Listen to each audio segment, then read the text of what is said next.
Greetings from Tokyo, my dear friends. This is Daisuke, and I very much hope that this video finds you well and in very good spirits wherever you are in the world. And today, if you don't mind, I would like very much to continue on our conversation and discussion with regard to the recent release made by the Criterion Collection earlier this year, 2020, which is Essential Fellini. And in this set, we have included one disc, which is disc number 10, Blu-ray disc number 10, which sets forth a very fascinating and one-of-a-kind work from the master filmmaker Federico Fellini. It is his film from 1969, and it is called Fellini Satyricon.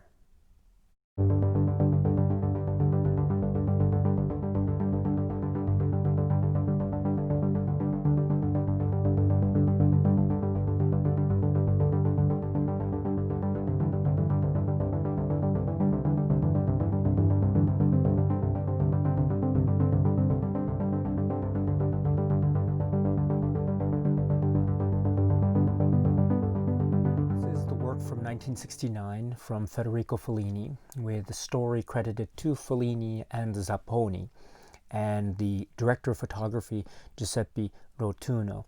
This is the one, the only, the wholly imaginative, the utterly fantastic, and truly one-of-a-kind spectacle from the mind and imagination of Federico Fellini and company. This is Fellini Satyricon. Now, to try to describe the story of Satyricon, I think is an endeavor which will undoubtedly involve a reliance or mentioning, of course, of Petronius, and how this film is inspired, perhaps liberally or loosely, inspired by the Satyricon, the fragments of the story by Petronius. And based on that, Fellini has fashioned his film, Fellini Satyricon, to be focusing in essence, on the adventures or misadventures of a core set of characters, another trio or triumvirate that we find in yet another Fellini film.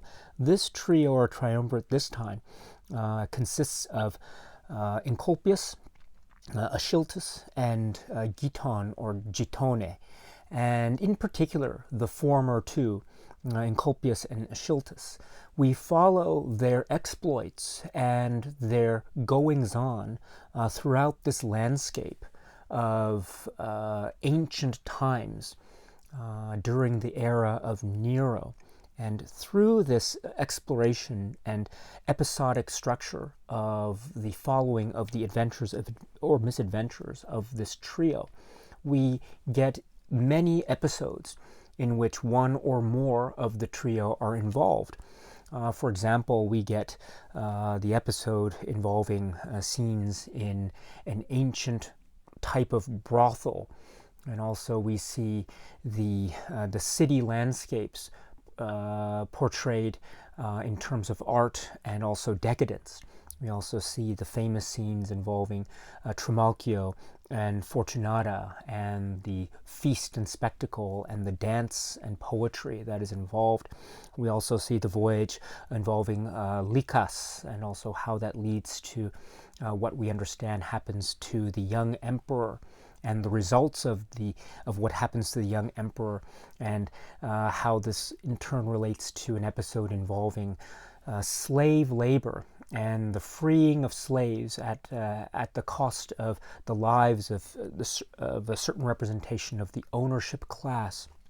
And from there we get many more episodes involving the trio or the duo, as the situation may have it, where they get into adventures, they get into certain degrees of mishap, and their friendship or their bonds are tested, their own manhoods are on display. Their own sense of self and sexual discovery are also on display. But they are also being tested in a world that is very much a world of the decadent, of the grotesque, and also of the chaotic, but also of a nature that has a sense of freedom. And that freedom is a freedom of a liberal type of individualized expression, as we see exhibited by these characters. But also this freedom, we also see in the film, comes at a certain cost, because we also get a glimpse of the violence and the bloodletting and the disgusting nature of certain aspects of this world that is being created. So we get a whole range of a spectrum between the liberated and the decadent, and the way in which certain desires and needs are expressed and satisfied. But we also see the expression created in an exaggerated form, which fulfills a sense of artistic purpose on the one hand, but also hints at a sense of darkness and decay and violence on the other. And I think that is very much in keeping with the nature of the world that Fellini and company are trying to create. This is a world of ancient times, according to Fellini, but I think that is in and of itself a very loaded statement, because we also realize that the portrait of this world of ancient times, as I say, loosely based on the writings of Petronius, feels very much foreign to viewers like myself in modern times. And I think that is done on purpose, because we see many elements of this world of Fellini Satyricon exaggerated and made like a carnival or festival or celebration, or even a sense of the grotesque and the gross and the wildly, unnaturally exaggerated, which is all in all utterly and completely absorbing and amazing in terms of the levels of the fantastic that are achieved. This is a film that seems to be, on the one hand, a story that is purporting to be linked to ancient history, ancient times, that's for sure. But it is also a film that feels very much like a science fiction film, a film depicting a place and time that is wholly and completely out of this world. I mean, we did see references in an earlier film, 8½, to a spaceship. Well, here, in a few years later, in Fellini Satyricon, we get what could be said to be, in a certain point of view, Fellini's take on a science fiction film, because we get these worlds that seem very alienating and very unknown to us, and we get a sense of culture and dynamics and people that might seem familiar to us, but also might seem wholly different, not just from our own conceptions of what history is from our point of view, our modern point of view, but also might seem to be wholly different from the way we, in modern times, live our own lives. I think the way that lifestyles are represented here in Fellini Satyricon really give rise to something that is wholly unknown, and thus giving a sense of this science fiction-like atmosphere to the proceedings. This is very much a film that is born out of the imagination of Zapponi and then Fellini, of course, thus making it a film unlike any other we have seen in past Fellini films. But that's not to say that it is inconsistent in the world of Fellini, right? Because we do still see aspects of the Fellini cinema that we have identified in previous films. For example, we do get the way in which the camera of Fellini still, as always, tries to capture a sense of the essence or the essential nature of the human condition of all who occupy the screen. And I think there is this way that the camera, of course, is showing various details of face and visage and body.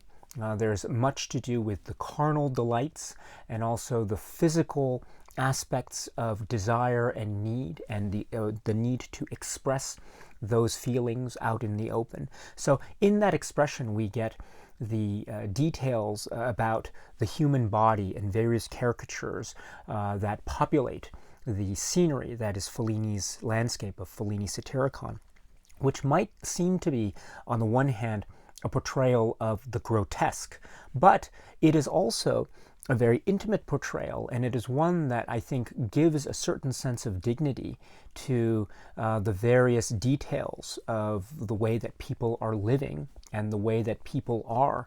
And if we recall, Fellini seems to be in all of his works trying to use his camera to give a sense of capturing the essential humanity of all persons, both the major characters and also the not so major characters.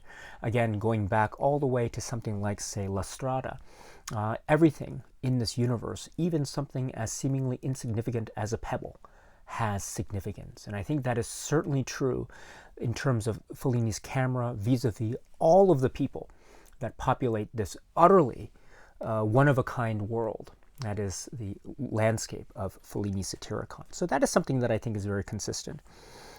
Another thing, of course, that is consistent is the use of artifice and the use of history. I think these two are distinct yet related concepts. So first we have the concept of, let's say, the concept of history.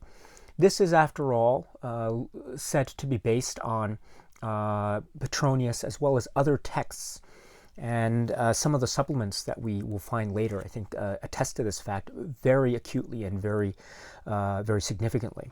But this is, in essence, Fellini's take on ancient times. We know that Fellini himself has certain concerns when it comes to the ancient aspects of architecture and other elements of history and antiquity when it comes to, say, the subject of, say, the city of Rome, Roma. We see this in a film like La Dolce Vita, the clash between the ancient and the modern. We also see some similar concerns and themes expressed later in, say, his film Roma. And I think we have a direct expression, if you will, an assault on the senses type of direct expression of this need and desire and impulse to want to examine the lens of history through or not the lens of history, but to examine history through the lens of Fellini's cinema.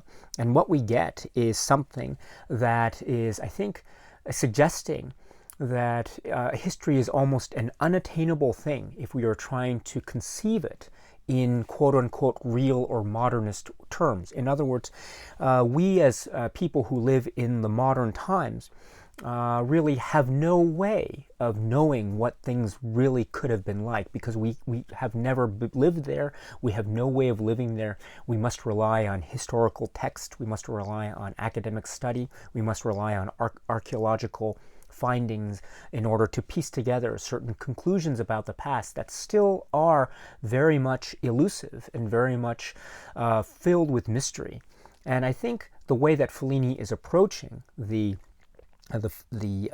historical landscape is in and of itself preservation or an acknowledgement of this elusive, mysterious element to the examination of history. Because after all, there is no way to express this historical-based story except through the establishment of the imagination, the wildly inventive imagination of Fellini, which is going in and, in essence, filling in the gaps, or perhaps to use another phrase, it is using the imaginative world of Fellini's mind, and creative spirit in order to, in essence, try to get a sense at what history might be, or how to express history in the way that Fellini can and only can, which is through his own subjective view and mind and creative energies. And I think that is at once trying to explore history while at the same time acknowledging, and I say in a very positive way, the elusive nature of knowing history. And I find this to be a very fascinating example of how Fellini continues this dialogue, this cinematic dialogue between past and present. Related to this also, we have the idea of artifice and the way that Fellini uses art and artifice in his films. This feels very much like a film that is not a documentary of historical times, but it feels very much like a constructed world, a world that is, for lack of a better phrase, fictionalized via the mind of Fellini and company. So you have all these details of ways of living, of people in rooms just doing things, like throwing things in the air and then we never see them again, or the way that certain festivals are expressed, or sexuality is expressed, or the way that illness is cured. I mean, there's one particular episode involving our main character, Encolpius, and how he's dealing with what is, in essence, a type of malady, if you will, in the form of his own impotence, and things of this nature. So these are situations that are still created or constructed on the basis of Fellini's cinema. That is, in and of itself, an expression of cinematic, or a cinematic expression, if you will, of artifice. But that is not at all a bad thing. The artifice that he's creating here, in terms of the details and the clothing and the world and the way that certain scenes are constructed, this is giving way to means by which Fellini is able to express in these wildly vivid and exaggerated terms his poetry. And the artifice is part of that poetry. And it's remarked upon in a later supplement about this film, but I think it is such a profound statement, and so I'll just refer to it now. In one of the supplements, which is discussing Fellini and Petronius, the academic scholar Joanna Paul, in the supplement, makes a really profound remark about how the use of artifice in this film is, of course, something that feels fictionalized. It feels something that, directly speaking, is away from a sense of reality. However, this use of artifice still seeks to get at a sense of truth. The use of artifice in order to get us at a sense of truth is, I think, at the very heart of this film, and also at the very heart of Fellini's films writ large. Now, if you're to go back to Fellini Satyricon for a moment, I think the use of the artifice here is the way that the world is being constructed, the way that specific details of this world are fashioned and expressed, the use of colors, the use of costumes, the use of myth, the use of stories within stories, the way that people are interacting with each other, the staging, the decor, the environment. It all feels very much like something that is subjectively born out of the imagination and the creative energy that is Federico Fellini. So it feels very much like that.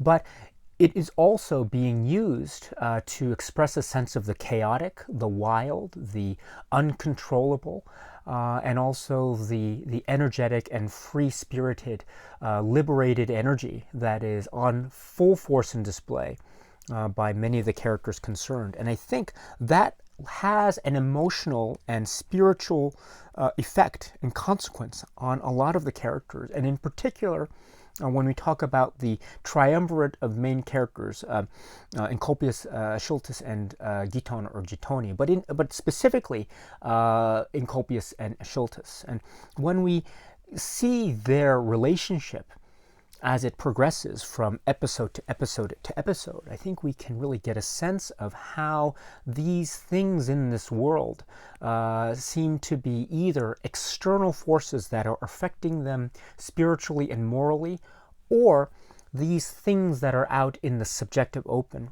are, perhaps in another way of saying it, some kind of externalization of their internal mechanisms. So it could be something that is external, or it could be something that is mirroring something that is internalized. Whatever interpretation that you subscribe to, I think in any event, we can see therefore that the artifice of the world seems to be trying to get at a truth of some sort, and that truth is anchored in a kind of emotional truth that is being generated by these particular characters as they go from adventure to adventure to adventure to adventure. This has echoes, of course, of a film like, say, I Vitelloni. This also has echoes of films like, say, La Dolce Vita or 8½, or Juliet of the Spirits, where we see the spectacle give rise to an expression or a manifestation of some kind of internalized chaos. And that leads to some realization of the characters the characters that are involved. So here in Fellini Satyricon, I would suggest that something similar in terms of an internal working or mechanism could potentially also be at work. Thus, I think giving credence to the theory that Fellini is using and applying artifice in a way to get at the truth. There's an oft-cited quote by Fellini, to paraphrase it, it's like, the only true realist is the visionary, or the visionary is the only true realist. And I find that to be particularly apt in the way that the scholar Joanna Paula describes it. Again, the visionary is the only true realist. There's something about the use of artifice in order to get at the truth, and I think that is really at the heart of what this is. Again, not just in the context of history and historical, the solving of historical mysteries and the enigma of historical mysteries, but also at getting at the heart of who these characters are. Because after all, ultimately, Aeschylus and Encolpius, these are characters that are driven by certain impulses and whims and fancies that are, I think, very despite the fact that this is a very wild and inventive and in many ways an out-of-this-world type of environment, that is the world of Fellini Satyricon that they inhabit, their motivations, I think, are very understandable when we think about the fact that they are essentially dealing with attraction, being attracted to other people, and how that drives their motivations, wanting to satisfy some kind of desire or lust or emotional need, which I think is also very natural and very accessible and understandable, and also trying to get a sense of freedom, which I think is also very natural and very understandable and accessible. So these and other reasons are reasons that I think this film is ultimately a great expression of artifice getting at the truth, which therefore makes this very consistent with Fellini's filmography, even though it can also be said to be one of the most unique films that has ever been created. And then finally, I think if we are to think about the film and Fellini, I think we can also point to the fact that this is a film at the point in time where Fellini is also a kind of mega rock star, if you will, in the cinematic world. I mean, he is making these films that are so popular. La Dolce Vita and 8½, are these phenom type of films, both critically and also on a social level and on a media-like level. And so he is gaining a lot of popularity in terms of Fellini the artist, as well as Fellini the filmmaker, and what he makes. Who he is also just as important as the films that he is making. And so on the one hand, it's, I think, very apt and appropriate that we have a film which is called Fellini Satyricon, or referred to often as Fellini Satyricon with his name. Of course, there is a specific reason in terms of other portrayals in cinema of this particular work, but still, I think the point is that we have Fellini, who is also the star in many ways of this particular work of art that he's creating. But it's never for the sake of some kind of some kind of self-gratification, I think, because on the contrary, we still get a strong sense of Fellini, the artist and intellectual. As I was trying to indicate at the start, Fellini is trying to deal with history, trying to deal with the past, but also trying to grapple with the present because of the way that he is depicting all these aspects of the past can also be said to be having echoes and mirrorings and parallels with the current times, the late 1960s, the hippie culture, the counterculture, and a lot of that stuff is felt very vividly in the tones and atmospheres that are captured in Fellini Satyricon. So in many ways, this is a Fellini film. Of course it is, but it is also a Fellini film because of the way it's a presentation of his subjective imagination. It's also a Fellini film in the way he's trying to grapple with history and the enigma and the essential dilemma, if you will, of trying to solve the enigma of history. Also the application of the art of artifice, and also trying to deal with a sense of grappling with modernity, and while also grappling with antiquity. And so that makes for, I think, a truly one-of-a-kind experience that is ultimately also a film that is very much expressive, very artistic.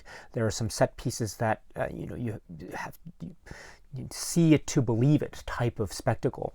That's really just you think, my goodness, really this is so extraordinary to see what it is he's actually able to think up, and to the point where you can admire some aspects, you can be disgusted by some aspects, you can sense the level of the carnivalesque, grotesque atmosphere, but also there's a sense of the natural wild and the human emotional impulse that is on display, either controlled or uncontrolled, corralled or otherwise. And whatever the situation may be, this is still ultimately a huge fireball of energy from that great artist and filmmaker who shows no signs of stopping at this stage of his career here in the late 1960s with this film,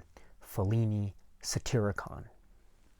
The Blu-ray that is included for Essential Fellini sets forth Fellini Satyricon and also a number of supplements, and the presentation is purported to be based on the 4K digital restoration, which I understand is the one that was also relied on a couple years back on this earlier individual release by Criterion at spine number 747. This is another great individual release of a Fellini film. And in fact, the supplements that we find here on this earlier individual release can also be seen on the Blu-ray. So you're getting a great presentation of the film and then also a number of supplements. So what are those? First, we get I guess we could call it an audio commentary track. It is what's described as being an adaptation, an audio adaptation of Eileen Lanouette Hughes's memoir, which is called On the Set of Fellini Satyricon, a behind-the-scenes diary.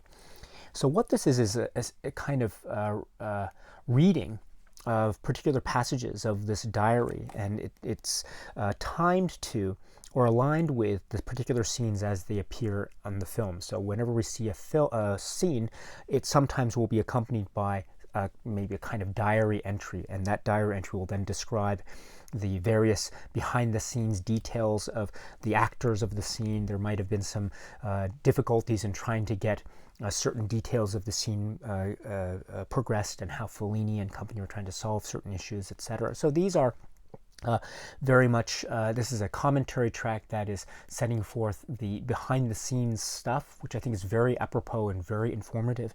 There are some interesting things too about the commentary track. About sometimes the commentator will use a British accent in order to speak or quote some British actor or performer, which I think is an interesting way to give a commentary track. But the level of care and attention to detail and information, as well as the degree of enthusiasm for the material, I think is what makes this commentary track in particular shine. So it's a very interestingly presented commentary track, which already has a lot of great information. So that is carried over from the earlier Blu-ray. Then we have a documentary, which is approximately 1 hour, and this is called Ciao Federico, and this is by Gideon Bachman. And we probably already recognize the name of Gideon Bachman because he has been able to produce a number of interviews with Fellini and friends and family that we have seen elsewhere. We've also seen a number of photos that were made by or shot by Gideon Bachman in the context of the film Otto e Mezzo. And also we have comments by him in an audio commentary for the film Otto e Mezzo, or 8.5. So here we understand Gideon Bachman was on the set and he was essentially shooting with his camera and capturing these various scenes of the behind-the-scenes production as the film was being made. And this ended up becoming this documentary called Ciao Federico. This is, again, another insight into the mind and professional workings of the artist Federico Fellini. So we see some of the scenes played out. For example, we see maybe, for example, a scene involving the ship, which is the Voyage, the Lycus voyage, and we see Fellini trying to arrange the many people that are involved in the scene. Sometimes we see him explode in a momentary fit of frustration, and we see quite a bit of this in the documentary, which I think is very fascinating. He's in the middle of shooting a scene, and maybe something goes wrong or something goes not according to plan, and then he will maybe have a little bit of an outburst. But I don't want to suggest that he seems 100% maybe like an artistic tyrant on the set, because these scenes always are accompanied by what happens afterwards, which is a little bit of a glimpse as to Fellini maybe comforting the person against whom his momentary rage was directed, and he'll say, "Oh, I'm so sorry, I didn't mean it." And so there is this charming Federico Fellini that comes out as in a rather meek and mild and charming apologetic fashion that sometimes follows a momentary burst of irritation from him. So that's also suggestive of Fellini the artist and also Fellini the man. And there are indeed other moments where we see him interacting with various actors. And there's a fascinating way that he is dealing with each person in his or her own way. Even where he might seem a little bit irritated, he will still address people. And so this, I think, shows a charm and wit and also a care that he has inherent in him, even though he is also someone who is an artist on the stage, trying to make this film, Cinecittà, and also outdoors, and he's trying to deal with people who are visiting, as well as trying to deal with the collection and gathering of all these particular elements and people that are involved in a particular shot, etc. So this is a great glimpse into the world and making of this, as I say, one-of-a-kind work. And there's another example. We see him working in a very famous scene involving the banquet of Trimalchio and the dance of Fortunata. And so this we see him again trying to be so meticulous in some of the details. And when things don't go according to plan, there are these momentary outbursts. But then he will always try to, and it's always for the purpose of the film. So again, this is a very intimate portrayal and a very, I think, insightful window into the artistic mind of Federico Fellini. This is Ciao Federico. Then we have a series of interviews, which is under the label Fellini. So first is from 1969. This is an audio interview with Gideon Bachman, approximately 10 minutes. This has some comments that we have heard or seen from Fellini in other Gideon Bachman conducted interviews, either audio interviews or what we saw in the previous Ciao Federico. But here he's talking more about explanations and justifications for his artistic philosophy and temperament. And I like Gideon Bachman. There is a little bit of, I think, playful antagonism between the two. But I think that's great. And I think there's a little bit of challenge that Gideon Bachman has, which is always for the purpose of trying to learn more about Fellini. So there's a sense of mutual respect, but the questions are not quote-unquote softballs, I think. They are very much direct and earnestly put. So it's another great example of the Gideon Bachman exchanges with Fellini. So this one from 1969 is approximately 10 minutes, and this is audio only. But next we have, in this set of Fellini interviews, another interview from 1969 for French TV. This is approximately, or excerpted approximately 1 to 2 minutes. It's described as being from December 1969, and it's in French. So I understand that the interviewer is speaking French, and also Fellini is answering in French, in the French language. And they're talking, or the questions are about morality in cinema, and is there any morality being expressed in FELLINI SATYRICON? And I'm paraphrasing that. And we get the great response from Fellini himself, and essentially his argument is that it's the point of the cinema.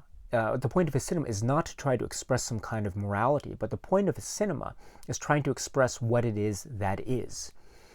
And I think that, as a kind of philosophy, is very consistent with what we can identify as being Fellini's camera, as trying to capture the essence of the human soul of every single person that appears in his film, from the top character all the way down to the most minor of characters. Again, even a pebble has significance, and I think this is very consistent. So it's not about moralizing, but it's about capturing the essence. And I think that is the heart of what he is saying in this brief excerpt of an interview. And then we have another interview from 1975, another excerpted one, I think, 2 minutes. This is with Jean Shalit. And this is, I think, a very fun and warm-spirited one. I particularly enjoy the similar line of questions, I think, is occurring. And I also like Fellini and how he's talking about Jean Shalit and his hair and his necktie. And that's part of his point about capturing the essence of human beings, even if they might have what might be generally regarded as some kind of exaggerated appearance, but still that appearance is suggestive of some kind of human soul. And I think that is at the heart of what he's saying, which is so beautiful a statement as far as a cinematic artist. So it's great to hear these interviews. And then we have the one-on-one interview with Giuseppe Rotunno.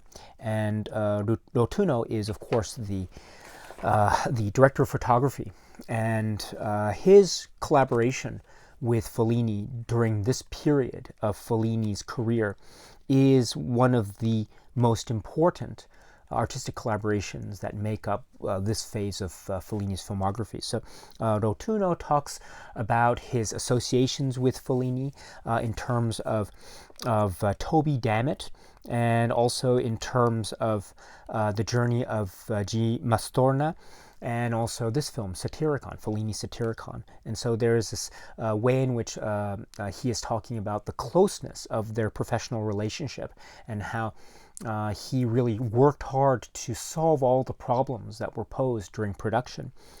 So Rotunno and Fellini have this great collaborative relationship on their films.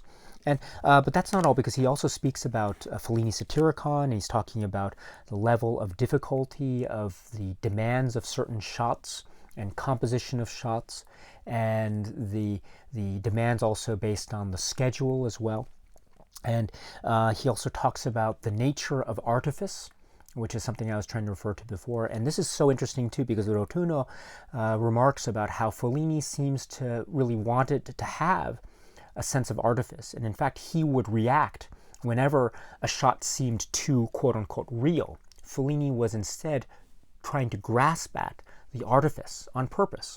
And so that is such a profound statement and examination and indication of who Fellini, the artist, was. So this, and for other reasons, make this one-on-one interview with Rotunno approximately 7 minutes. Again, so worth it. And again, Rotunno is one of the key collaborators, artistic collaborators with Fellini during this period. So please check it out if you can.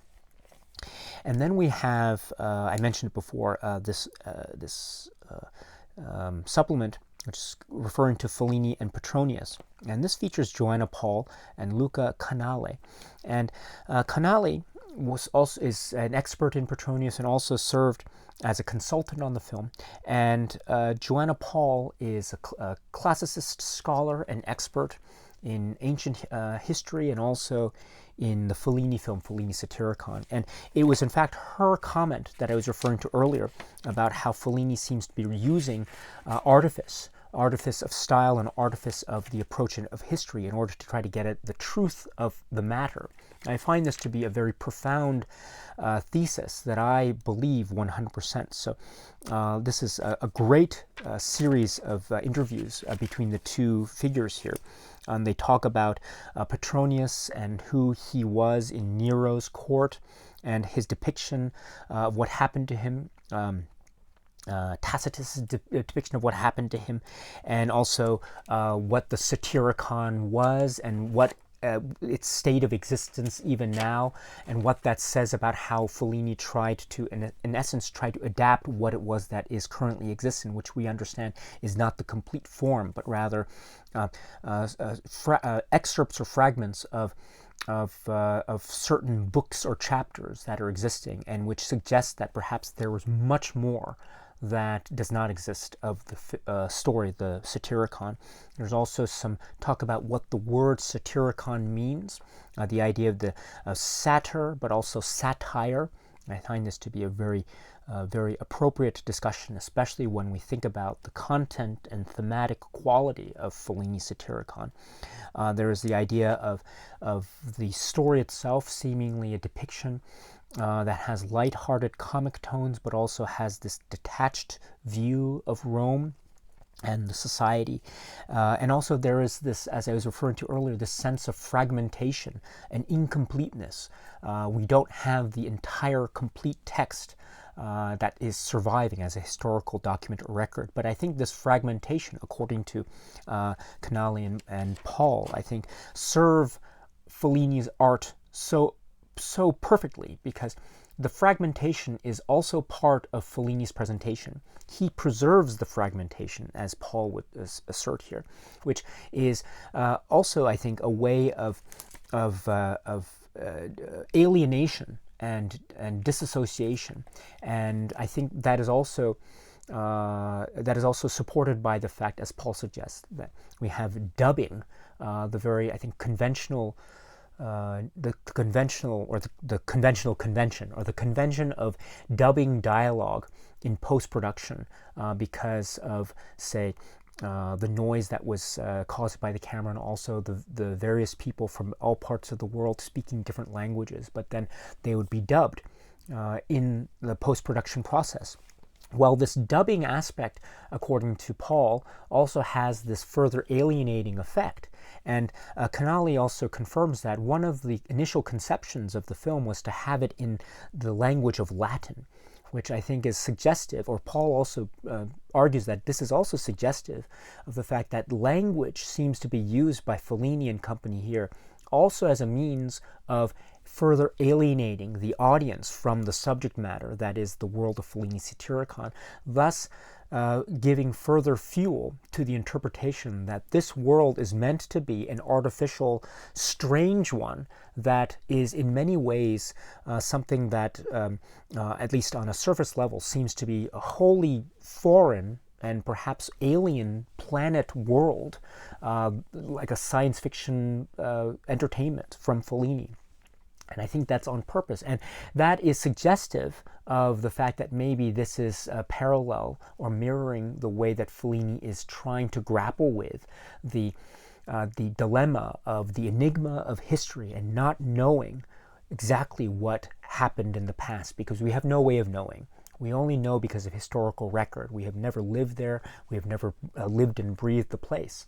And so that is part of the dilemma of trying to capture this. And I think the fragmentation element and the alienation elements in the artistic craft of Fellini, as Paul suggests, I think is further evidence of that, or a great way to interpret the film on those terms. And I find those comments by Paul and by Canali to be so brilliant, so brilliant. And these and other examples and also explanations about how Petronius's text and also other texts might have been the source of Fellini here, and also Canali's discussion of Fellini as a real, genuine intellect and genius who's able on an intuitive level to pick up so much I think this is what makes this particular supplement one of the best supplements that I've come across in Criterion release when it was first released on this individual release, and now when we have it again in the Blu-ray. So that's great stuff. And then we have a one-on-one interview with Mary Ellen Mark, and this is the person who was on set for Look magazine and who took all these on-set photographs in '68.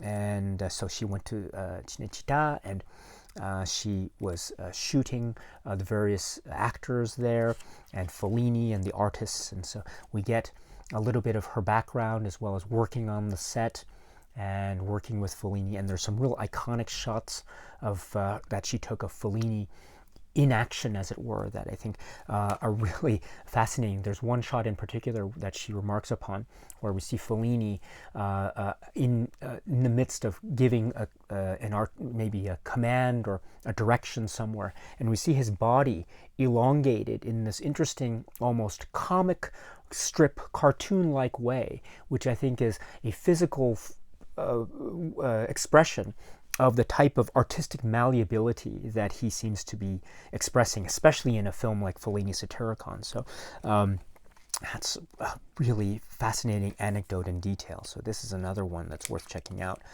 Approximately 13 minutes. And then we continue with Felliniana, which is a collection, another collection of Fellini-related ephemera and materials from Don Young's collection.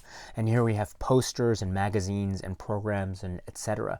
Of art and other items related to Fellini Satyricon. So this is also really fascinating stuff. And then we have a trailer, which appears to be a trailer addressed to English language audiences. This is, as we can see, the supplements that we saw on the earlier Blu-ray release, excuse me. Now we have them here collected for us to enjoy in an examination of, as I say, this wholly inventive, wildly imaginative, one-of-a-kind spectacle, as we seem to be believed, a work from the artist that is Federico Fellini. This is the film Fellini Satyricon. Okay, my friends, so that's it for now. And so until we meet again, please be happy and healthy and well, and please keep on watching a lot of great, great movies. Thank you so much, as always, for your time. I very much appreciate it. Stay strong, stay safe, and cheers.